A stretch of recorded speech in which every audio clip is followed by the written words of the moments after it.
Omukolo gw'okwanjula mu Buganda tegutandikira ku kiseera abako nga batuuka. Gutandikira ku bako okugenda okukyala ewa ssenga, kubanga gwe batikka amabaluwa n'obubaka obugenda ewa taata w'omuwala nga basaba okuzaalibwa. Era ebbaluwa eyo gye bawandiika, taata w'omuwala n'agiddamu ng'abateereddemu n'omuwendo gw'abantu gwe baba bajja nabo n'essaawa ne by'ayinza okwetaaga. Omukolo gwo gye gutandikira. Kaakati singa bw'amala okutwala bwe batwala ewa ssenga, ekikulu ennyo nti baba bagenze, ssenga oyo bamuwa ne ssente ezigendererwa nti ze zinaamutwala eri ewa taata okumupakira. Ate era ne bamuteeramu mu bbaluwa ya taata ne bateekamu ne ssente, ekyandibadde ng'ekita ky'omwenge, nti taata bw'anaaba ayise bataka banne ne bakulu banne okubabuulira ensonga, bajja kuba nga beeminsa. Kaakati ku lunaku lw'abawadde n'essaawa z'abawadde bagende, gwe bw'obadde oyagala tutandikire, wo watambula bwe wati mu katundu akaddako. Saagala kukumenya nnyo kuba kano kasobola okulwawo ne kaba nga kakati kankutandikire mu katundu ako mu likoodingi gye ngenda okuweeza ey'okubiri. Kaakati abako bwe baba batuuse ku luggya, basaba bateekwa kuba nti bakulembeddwa omuntu gwe bandiise omugabe aba baweereddwa taata w'omulenzi. Ennaku zino abantu bagula buguzi bwogezi, naye nga si bwe kyalibadde. Taata w'omulenzi y'afuna mukwano gwe ow'ensibo n'amuwa akulembere mutabani we agende ayanjule. Ekigendererwa mu kyo nti aba alina obuyinza nti ensonga ezinaaba zikalubye aba alina obuyinza okuzisalawo n'okuddayo anyumize mukulu munne ebintu bwe bitambudde, kuba batasobola bibuuza mutabani we kubanga bya buko. Kati abako bwe batuuka nga baanirizibwa, bino ebyokusooka okugamba mbu tetubamanyi biki oyo abakatemba, kubanga tewali basobola kujja nga taata tabakkiriza. Era bwe bamala okukkalira, omukolo mu Buganda gwandibadde nga ekidaala bwe kizimbwa kuba ennaku zino ttenti, omuko yennyini abazze okukyala yalibadde tatuulamu, kubanga ye ayanirizibwa mu nnyumba butereevu, aba azze kuzaalibwa mu nnyumba butereevu. Era bwe bamala omulamusa, ssenga oli gwe yatuma n'ajja n'agamba taata w'omuwala nti ono n'ayanjula ensonga nga bwe baazimutuma. Era taata w'omulenzi okumanya nti ensonga azimanyi, oba agenda kuziwaawaanya, aleeta ekibbo ky'emmwanyi oba ekibbo nga kirimu emmwanyi, ne balya, ne batoola ku mmwanyi, ne balya n'abana abako abazze okwanjula ne balya ako ke bayita akattamikago. Bwe bamala okulya emmwanyi ezo ne banywerako n'olwendo lw'amazzi. Ennaku zino olwendo lujjira mu giraasi z'amazzi.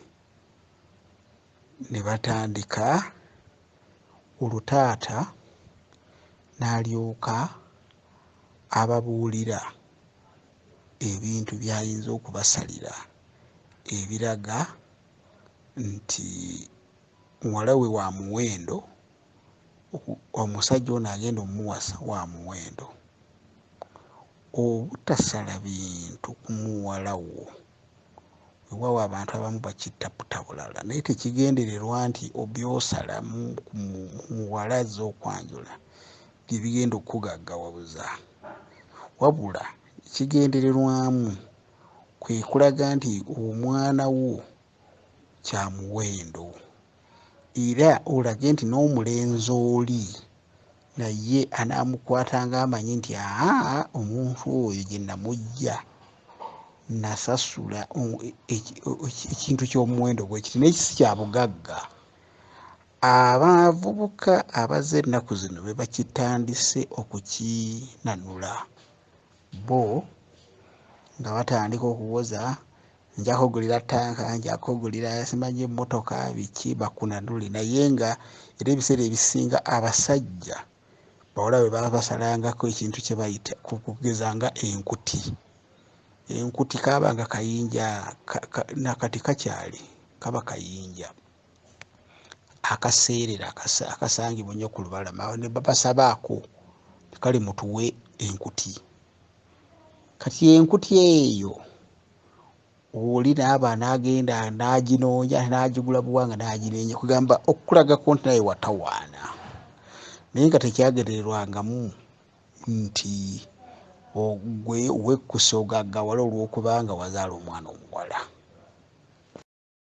Kati abantu bano nga singa amaze okubanjula nga tonnabawana mmwanyi kulya, basooka ne beeyanjula ne bakutegeeza, omulenzi n'akutegeeza kitaawe amuzaala, n'akutegeeza bajjajja we, n'atambula ng'omuganda bwe tugamba ennaku zino.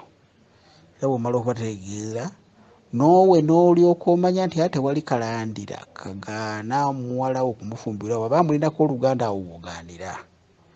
Naye kati olw'okuba nti omulenzi ono oluusi yayinza okubanga mu ekiwuggwe, kyekyateese okwogera ku buko ne mu bantu kubanga babasanga bakyali bato, nga tebalinga b'ennaku zino nti baba baakala amaaso. Kaakati nga kyebaba bateekako oli taata w'omulenzi gwe yamuwadde amukulembere nga yalanya ebintu ebyo, mwebwe ne mubiwulira mu nnyumba, kubanga omwana aba azze kuzaalibwa mu nnyumba. Omulembe ogubadde gukolera emikolo gino mu bidaala oba mu ttenti, Katonda atusaasidde nti abantu bagenze ate kati baddayo. Bwe kutuuka akaseera ako nga bayingiza bali bekikwatako munda mu nnyumba, naye luli abadde nga bakikolera mu kidaala ne bagaa nti ate kati omwana azaalibwa mu kidaala, amagezi gazze luvannyuma. Bw'omala okutegeera gye bavudde, gye bazaalibwa, ennono yaabwe, ekika kyabwe, olaba nga tewali obagambe nti gwe taata w'omuwala n'obagamba nti nsanyuse okubalaba, n'obawa ne ku mmwanyi ezo ne balya kibayita akattamukago n'olwendo lw'amazzi. Kati senga n'abajjulira ekijjulo, kati bamala okulya n'olyoka obategeeza gwe kyosaze ku muwala wo ky'oyagala bakuwe. Abaganda batera nnyo okusala ebintu ebitajja kuseebuuka kuggwaawo, osobola obbasalira omweso, okuba ebintu ng'omweso, kubanga omweso siga nti gunaasebuuka ne guggwaawo, n'ebintu ebiringa ebyo nga bwe balabye. Ennaku zino waliwo ate abasaba Bayibuli nti nze nsabye Bayibuli, ne Uganda ate kati Bayibuli weeyingirira mu nnono y'Obuganda nga togiraba, egamba abo be bamatankane, ate bali wano, ate bali wali naye nga guno omukolo gwo gwa nnono, bwe kityo bwe kibeera. Kati bw'oba wabateekateeka kuva dda nga bazze babimanyi, baddayo oba bafulumako ebweru ne bakuletera ebyo byosabye kuba senga aba yabateekateeka dda kuba bwe kitaba ekyo balaga olunaku lwe banaabireeta byonna bisinziira ku mmwe bwe muba muteesegegese omukolo era bwe babireeta n'ogamba nti mbibawadde n'obakkiriza ne bagenda bafumbiriganwa. Bino byonna ebirala ebibeerawo abantu bye bakola ne bakola batya ate bano ebijije gy'abaana gye babuuzeeko gikola oyo katemba bakuteekamu buteesi naye nga kino kyekinyusi. Bino byonna ebirala ate kakati bano bajjajja bajje bakubuuzeeko ate bano bakoja ebyo byonna byonna abakatemba kubanga abantu wano abamanya kasita amala okuzaalibwa ng'omukolo guwedde kati babuvunaanyizibwa bwa ssenga oli yalaga naddala mu kaseera ok'okujja omugole mu kisenge n'amuleetera embuzi abantu abo n'azimulaga naye so si kuzimulaga wano kakati ate bano abavubuka mu nju muno ate nno biseera ekiruma ennyo ennaku zino baba baaguze n'abagula nga si ba mu nju eyo. Kale omukolo ogwo bwe gutyo mukumpimpi bwe guteekwa okutambula mu nnono ya Buganda. Bino abantu abalala bye bakuliriza ng'okugamba nti ate ekita ekyenjogeza kisooke kijja ebiki biba byeteerawo kubanga amaka ag'omusajja ayitibwa ssemaka mu Buganda nga n'agange mugatwalidde nze kamwe koogera sobola kukkiriza ate mugenyi azze ate yabangulira ekyokunywa ate kye tuba twogerezaganyako naye mba nteekwa kubanga ndi musajja naggwa dda emmere weeri okunywa weebiri na biki byonna weebiri. Kaakati obulumbulumbu abantu ab'ennaku zino bagenda bakola ki ne babweteerawo naye ng'omuntu omu ayitibwa nti musajja ssemaka nga nange ayogera mwendi naawe ampuliriza kyensuubira toyinza kukkiriza tate omugenyi ate yaba akugulira ate omwenge ate gwe bamwogererako ekyo kiba kwegamba sikitegeera sisobola nakukiteekako linnya era Abaganda baali tebakikola.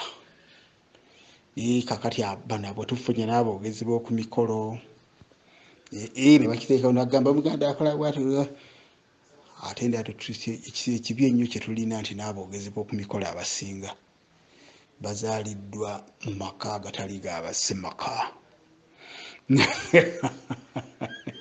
Salongo Kigulu nga bulijjo wano amasekati g'Amerika agafa mu bwengula geege nkyaleero mususiyo bulungi.